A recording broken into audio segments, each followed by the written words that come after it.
Hello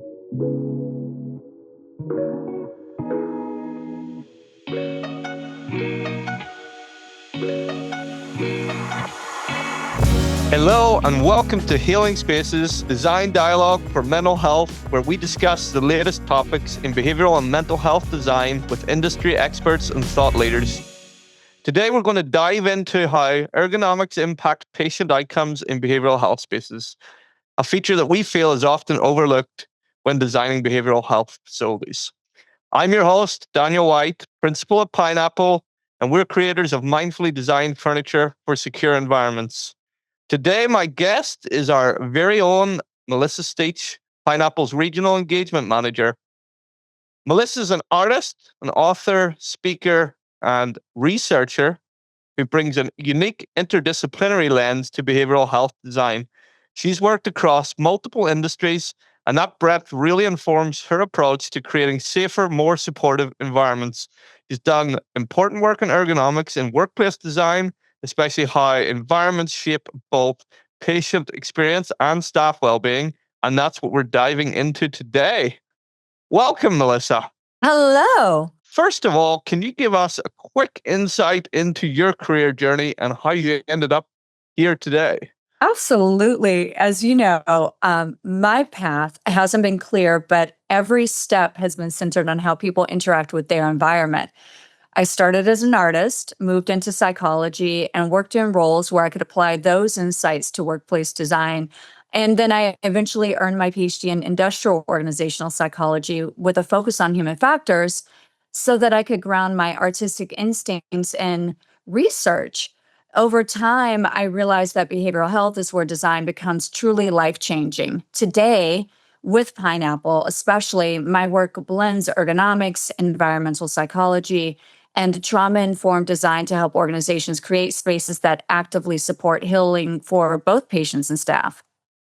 Oh, that's brilliant, Melissa. And when we first met, I think I described all your medley of skills as you were a bit of a unicorn. So it's a bit of a Swiss Army knife. So I'm really excited to have you on board, and being able to talk to all of these elements that maybe we haven't put enough thought and time into in the past. So just before we fully dive in, can you maybe explain to our audience what exactly is industrial organizational psychology? Yeah, absolutely. So many people are like, what exactly is that? And really, it's the science of how people think, feel, and behave at work. In my case, it helps me understand how the design, especially the interior layout, furniture, finishes, etc., of the built environment affects stress, safety, performance, and well-being, so I can help design spaces, systems, and experiences that actually support the people using them. No, that's brilliant. So, yeah, I remember, Melissa, when you were about a weekend, you told me we had to change all of the office chairs for our staff. But it is true, these little hidden details like ergonomics, being comfortable, and having the furniture really work as a tool to allow us to be productive in our life. So, you said that in behavioral health, furniture itself becomes a therapeutic intervention. What exactly do you mean by that? And where do ergonomics play? Yeah, that's such a good question, and it really is what I was getting at when I came in so boldly. I think what was it, my first week? I come into Yeah, the that's right. office at headquarters. I'm like, we need to change all these chairs. But when we say therapeutic interventions, people think medication, therapy, maybe a group room. We rarely think chair or table or patient bed. But in behavioral health, those things are not neutral. Ergonomics is about how people interact with their environment. And in a behavioral health unit, that means, can a person sit in a way that lets their nervous system calm down? Is the furniture stable enough to feel safe, but comfortable enough to feel human? Can a nurse observe the room without feeling like a security guard? Reduced ligature, weighted furniture is obviously about preventing self harm and violence, but the way that furniture supports posture, movement, and comfort can either escalate or de escalate emotions. A deep supportive chair that lets a patient feel grounded, or a layout that gives staff clearer lines of sight without hovering becomes a kind of nonverbal co-therapist in the room. So when I say furniture is a therapeutic intervention, I mean we're intentionally designing these objects to support emotional regulation, safety, and dignity, both for patients and staff, not just to meet code. And this is something that I feel Pineapple especially does such a brilliant and compassionate job of thinking beyond code and going deeper into what it is that we all as humans need to feel as if we're truly respected within the care that we receive. And one of the things is, just as you're talking there, is how really do we, because what's ergonomically comfortable to me is different to you, and the same is true of a patient population that's sometimes incredibly diverse, a lot of different age ranges, genders, um, body types, etc. But how do we design really for that multitude? Because we don't know who the next patient coming in the room is. That's a really great question. And, as human beings, yes, we are all uniquely different. And yet we fundamentally have the same needs and the same frame onto which our body is composed. In terms of the ways our body is built, for instance, you could take all different types of people across the from the smallest female to the tallest male, have them sit on the floor, and their sacrum is going to be the same in terms of measurements. So there are certain postures wherein where you sit, you still have that same range of measurement where the sacrum is. So you can design a chair that is going to support the sacrum in a way that helps blood flow and healthy posture, which contributes to blood flow, which gets oxygen to the brain, helps people feel good. They don't slump, they don't have pain, they don't have a posture that closes them off. And this isn't, we often think about task chairs, but this is important in the furniture that we design. I think the Rhino, and I don't want to get too much into product because this is our podcast, but I think our products like the Rhino, where it's roto molded, and yet it is so surprisingly comfortable because it is designed in a way where there is enough breath in the seat for movement. So if you're a petite person, your sacrum is being supported when you sit, but you have room to move around. And if you are someone who requires a little more width when they sit, you also have room to feel secure and to feel hugged.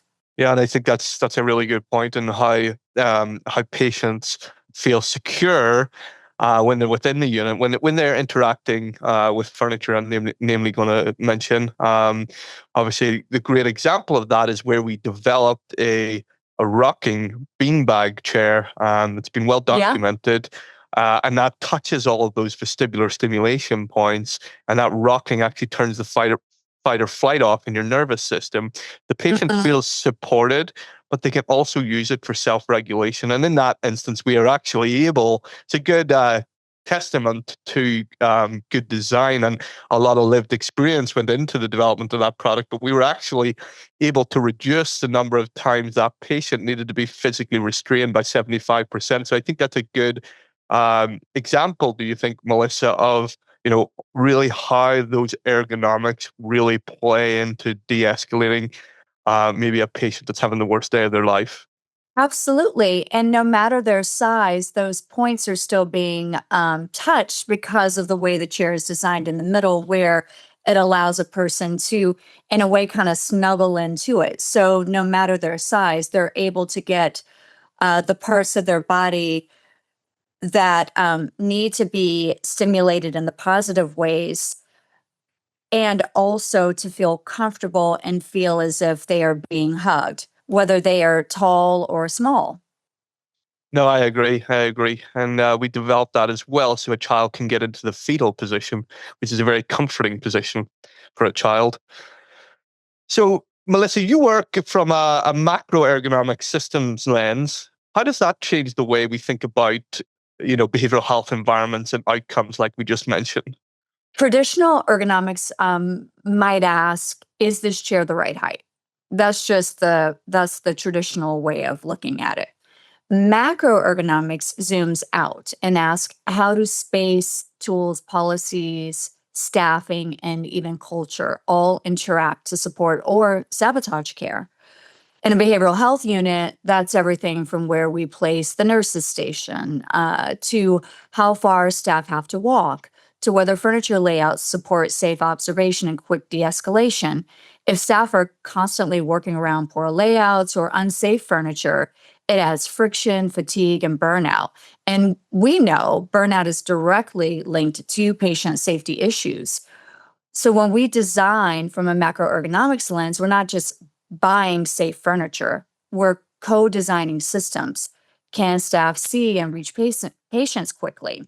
Do patients have dignified options for where and how to sit? Are there spaces for calm, for movement, for privacy? That systems thinking is where we start to see real improvements in aggression rates, injuries, and quality of care. And I'll go back to the boat and rocker that you were talking about. Sometimes people will say, oh, well, this is difficult to get out of.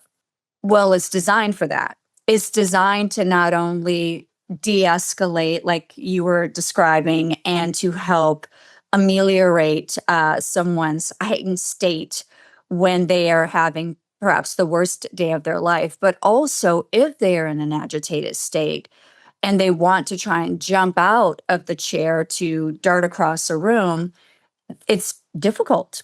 It gives the staff a little bit of time to get over to them if they need to.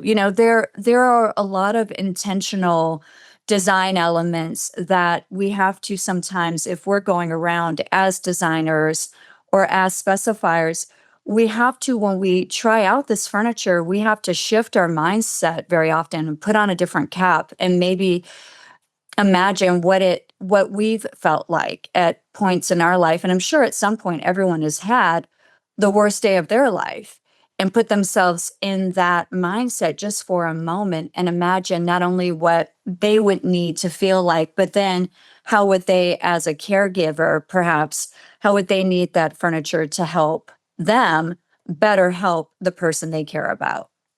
Often when I'm visiting these behavioral health units, there's a lot of people.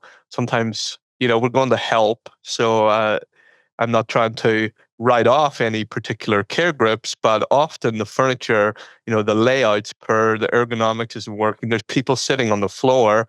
There's people that are walking round and round in circles because they don't want to Mm, sit down. I can't mhm. imagine if I was feeling restless or anxious. I can't imagine not being able to be in an environment I felt comfortable in. Yeah. Yeah, absolutely. It just adds aggravation to agitation. I agree, and that's where several thought leaders th- have written books about this. I'm going to Mhm. reference Dr. Zeller, but his whole methodology with the empath unit, and we've got a podcast on this in a previous episode, but his whole thought is around how the environment itself is inherently de-escalating. Obviously, the furniture is only part of that, and the staff are a huge part of that. So, how important do you think, Melissa, that ergonomics are within the staff room, within the office spaces, as well as the patient furniture? How do you think that impacts the patient journey as well? Oh, 100%. Because think about how differently you interact with someone when you've been perhaps sitting at your desk for hours entering numbers for a nursing staff. It might be entering code, making phone calls, double checking charts, and you are sitting in an uncomfortable position at a desk that is too high for you and a chair that is not supportive, that's either too big or very stiff and hard. And then on top of it, you've been sitting there not moving for hours on end because you have to get this done. You're not your best self. in regard to your mood, in regard to your thinking, it really matters. Imagine what it's like to work in an environment where the lighting in particular is harsh, or it is, you can't control it so that you can see what you need to see, or you've got so much glare because the surfaces are highly reflective, the light is straight overhead, and so you've got all these harsh shadows. There are lots of things that are happening subtly that are triggering your senses, that again, we go back to this agitation and aggravation. And it's not just about patients who are having a bad day, but staff who are not aware of how their day is being impacted negatively just because they're not fully supported doing this work that in some ways physically can be unnatural, given that knowledge workers spend so much time not moving. So there's that really there's a balance. There's a really there's a fluid balance between sitting and standing, standing and moving. And when we're unable to do all of those throughout the day, we get rigid, not just physically, but mentally and emotionally. We're not making our best decisions. We're not leading with our most compassionate selves. We're typically not open, active listeners. And so, of course, this is impacting the patient's experience throughout the day. Yeah, and that's good, Melissa. I think back to how I can relate to this most personally in my life is if I have a bad night's sleep, pretty much everyone within my circle of influence, maybe that I touch that day, kind of gets to know about it in some way or other. I'm not saying I come into the office shouting, but it can be little things. Well, not little things, but it can be unseen things like a lack of energy to get through the Mhm. day and be productive. So you imagine that compounded with a severe mental health emergency or crisis. Yes. That's a very dangerous situation. Yeah, absolutely. Absolutely. You know, my work started with noticing how places made me feel. I've shared this with you. Growing up in housing projects, I lived in an environment where one could argue there were a lot of behavioral health issues on display. And I was just a few blocks away from the city's museum and library, where I spent a large portion of my day, especially during the summer, because it was quiet, it felt safe, it was clean, it had beautiful murals on the wall, it had comfortable furniture, it had air conditioning. And so later, when I began working in art and furniture and psychology, I started to really go back and think about that experience as a child where I was receiving these emotional and cognitive signals from the museum and library space that told me that I was safe and that I could relax and I could learn. And in some ways, we could think of this as healing from the more chaotic, unpredictable, dangerous sometimes environment that I actually lived in just a few blocks away. Yeah. So what you're saying really is uh, are people are influenced by the environment they're in and the tools within that environment. That's Um, right. so yeah, Melissa, you often talk about the intangible environment. So that's the things we can't see, but we can feel, and that shape our experience. How do you think that ergonomic design supports psychological safety and dignity? Because that's so important too within behavioral health spaces. That intangible, which I refer to, that subconscious influence and effect that the built environment has on us, it's really powerful, and particularly in behavioral health, because when we think about behavioral health, you know, it's on the further end of the spectrum of our behavior, right? So when we talk about it as an industry in a way, we're talking about it a little bit more toward the extreme. So think about how bolted down plastic furniture and harsh lighting will communicate to you. If you're the person in that environment, you are a risk to be managed. Now, put on a different set of glasses, right, for your mind's eye, and think about a thoughtfully designed, reduced ligature chair that still looks residential and that says to you, you're a person who deserves comfort, and we're also going to keep you safe. And again, it can sound so fluffy. And I challenge people to just sit in one and imagine themselves in one way, and then sit in something differently and imagine themselves a different way. Or to your point, find a time in their life where they went from one environment to the other. And it doesn't have to be these extreme mental health or behavioral health environments, but just when they felt their best and when they felt their worst. And I guarantee you, the built environment usually contributes to that.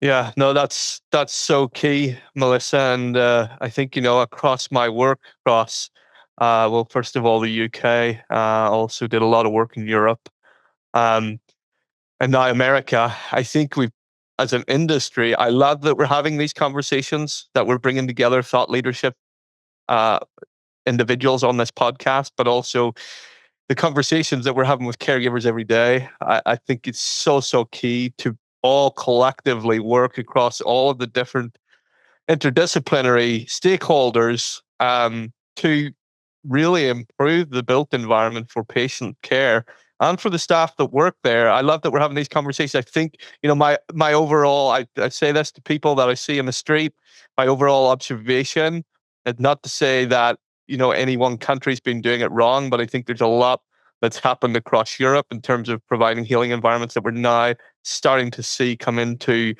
the design here in American facilities. I think we've been too focused just on safety and functionality, and the little things that that we're talking about today, the ergonomics, the little subtle details that have intangible benefits, are so, so key.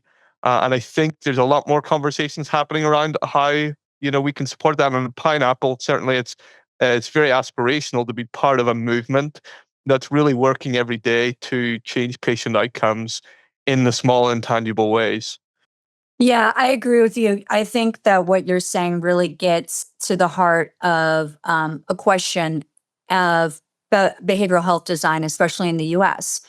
If we only design for safety, we risk creating spaces that feel punitive or even carceral. If we design only for comfort, we risk real harm.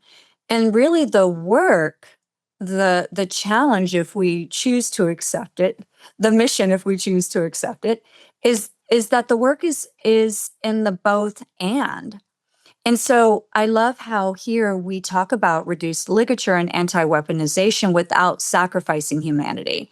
So that means that we design pieces that are incredibly robust. They're hard to pick up or tamper with, and they're carefully detailed to avoid ligature points, but they also feel warm, they feel residential, and they're comfortable to sit in. I mean, there are a couple of items I honestly want for my house, and my husband is not allowed on them. It's just for me and my dog. That's brilliant, and that's what we want to do. We have people that come on, Melissa. You'll have seen it at the conference we just did, the major healthcare conference. People come and sit in that. I'm referring back to the rocker specifically. Again, they come and sit in it and they say, "I want this for my home." And that's what we want to do. We want to create an environment within a healing facility where there's clinicians, there's people to ultimately really take control of these patients' rehabilitation plans. We also believe that that's so much easier for the staff to do when they're in an environment where the patient feels like it's home, because it is home for the patients that are entrusted into the Yes. care of clinical staff. Yes, it is. And, we working adults, I don't know the statistics across Europe, but in the US, working adults will spend on average 3/4 of their lifetime more at work with people they work with than they will with people they actually share their homes with. That's huge. Interesting, yeah. That's very interesting. So, in an environment where patients have very little control, we talk about it providing control with lighting, that kind of thing. I think flexible furniture, modular furniture is one thing in certain environments that can help patients feel in control. Multiple options in terms of seating positions, etc. Um, can really help the patient feel in control. What kind of benefit do you think that has on staff and their rehabilitation uh, goals for each patient? Yeah, I think, and I like that you included staff in this because very often when we talk about allowing a sense of agency and autonomy for the patient, we don't think, or at least I don't think that we don't consider how that also supports the staff. And subconsciously, from the staff's point of view, it helps remind the staff that these are adults in need of care. Sometimes they are not, sometimes they are children, but even children, in order to fully develop, in order to fully heal, they need to make their own decisions safely, depending on the context. They need to be able to safely make their own decisions and safely engage and activate in ways that reflect what it is that they want for themselves, which we talk about as agency, right? So psychologically, what that does for the caregiver is one, they're not running around flipping a light switch off and on or dimming it to the desired level, but they're also being reminded when that patient does it for themselves that that patient is not helpless. They are not an infant.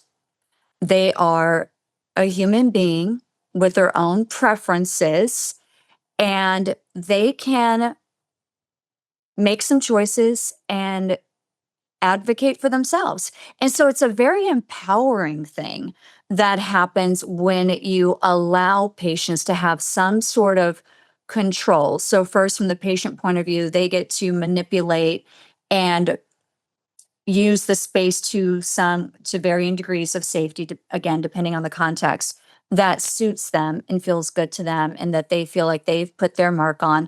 And then again, for the staff to not have to run around and feel like they're taking care of a bunch of infants or people who cannot think and for themselves and make choices and have opinions about how they want to feel and engage with the space. I really like that. Creating human centric facilities is something that's so dear to all of our hearts. So we always have that conversation about budget, Melissa, and Uh-huh. it's a balance because the patients they need all of these features that we've talked about, but often facilities just simply don't have the budget. Be that regular, issues with state funding, etc., etc. Um, but what from a practical point of view, what are a few kind of ergonomic moves that facilities can make right now that will directly impact the lives of the patients and their care? Yeah, I love this question because not every solution is a $1 million capital project, right? There are things that you can do. Unfortunately, There are things you can do this month that are ergonomically meaningful. First, I would encourage someone listening to this to rethink layout and lines of sight. Sometimes simply reorienting what you have can improve observation. You can reduce corners where people might feel trapped and create more natural zones for quiet versus social activity, perhaps even a space that feels like it's for a neutral kind of state where if someone needs to de-escalate or just have a moment to regroup, that's something you can do just by reorienting the space. brilliant. Second, yeah, yeah. Second, I would look at posture and movement options. Can you introduce a mix of seating? Not only, are some higher or some lower? Do some have arms? Do some not have arms, depending on different bodies and mobility levels?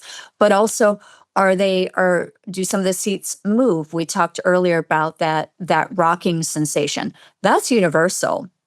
We rock babies to soothe them. It is highly soothing to our nervous system. that soft, gentle, rhythmic motion, introducing a seat or two that does that. And you don't have to redo everything. I think that's the thing too. I think that when it comes to space design, we very often, it's like when let's say we decide we're going to move into a new home. If we don't get all the things, then we go, well, I can't have any of the things. Well, that's not true. You can have some of the things right now and you use them along with the things that you already have. So maybe it's that you can't afford the $1 million renovation, but you can afford a couple of really great stable seatings and chairs that offer movement, that offer soothing, that have soothing properties and that allow for people to move around. So the ergonomics isn't just about, whether or not you're sitting up straight, it's whether or not you're supported in whatever posture you're in. And that includes movement. Even a living example is that I think I only found out about this podcast yesterday. I've changed my position. I've got a sit-stand desk, and I've Uh-huh. actually moved it up. So I'm standing, I'm having a very comfortable conversation about a topic that I care so passionately about. And I know that we talked about that. You said not every project is a seven-figure project. I think uh, you know, I, I often refer back to my journey when I thought everything had to be a big commercial success, but now I get a lot more purpose from talking about elements like this and realizing that on a day-to-day basis, vendors like us are a key part of really improving patient lives within these facilities. And it's transformative. It's what gets me out of bed in the morning, besides an uncomfortable bed. Sounds like you have a little ergonomic work to do at home, Daniel. Yeah, well, I've just noticed that they've started bringing out, I think this is an American thing. I couldn't get over when I moved here how many mattress shops there were, shops just Oh. selling mattresses. That doesn't exist in the UK. And now I notice like ads keep hitting me when I go online for mattresses that have cooling, have heating in them. You can have different sides for you and your partner. And I just think that this is such a developing conversation. We're talking about how we can introduce technology into furniture, how we can do different things. It's a very exciting time to be part of this movement. But I think what you were saying with that last question as well, Melissa, is if you are designing a space or if you're a caregiver within a facility that you don't feel works particularly well for your patients, engage with us. We've got a lot of lived Yeah. experience across the team. Um, we can do the crawl, walk, run. So we don't do everything at Yes. once. We'll work within the parameters. We'll suggest small changes with minimal to no investment. Um, and just really working with you to understand your patient population and ultimately make your facility even better for your staff and for your patients. Absolutely. And for the people who love the patients, we often forget about them. The family members, the friends, the people within the community who have a vested interest in the well being of the people who are within that space and who will ultimately, we hope, rehabilitate and be able to come back out into the community. And the one thing that I'd like to leave our listeners with is to think and consider the fact that safety and beauty actually reinforce each other. When we see design as a part of treatment, not separate from it. And this is something you mentioned it being different in the US. I think that this is something because of the rich, deep, and very long history of art in European countries in particular. There is no separation between safety and beauty. And because it's just a part of what you do, it's a part, everything is looked at through the lens of how do we also make this pleasing. And that is a very, very human balm. Babies respond to symmetry. We all respond to color. Our nervous system and our dopamine in our brains and all those happy chemicals in our brain light up when we see beautiful colors and we smell things that are nice and we hear soothing music and we are exposed to daylight. So again, safety and beauty actually reinforce each other when we see design as part of treatment, not separate from it. Brilliant. I love that, Melissa. There's so many elements that go in to the patient experience, the staff experience, and I love that we're talking about some of those that we've talked about some of those today in detail. So I think I need to wrap up now, Melissa. I think our time is up. Thank you so much for joining me on this episode. Thank you. No problem. It's always a pleasure. Thank you for joining us for this episode of Healing Spaces, Design Dialogue for Mental Health. A huge thank you to Melissa Steach for sharing her insights and for reminding us just how deeply the built environment shapes both patient experiences and staff well-being. If you enjoyed today's conversation, be sure to subscribe so you don't miss future episodes, and also be free to check out our previous episodes where we explore new ideas and emerging research in behavioral mental health design. I'm Daniel White from Pineapple. Thanks again for listening. And until next time, let's keep creating spaces that support healing, dignity, and meaningful human connection. Thank you.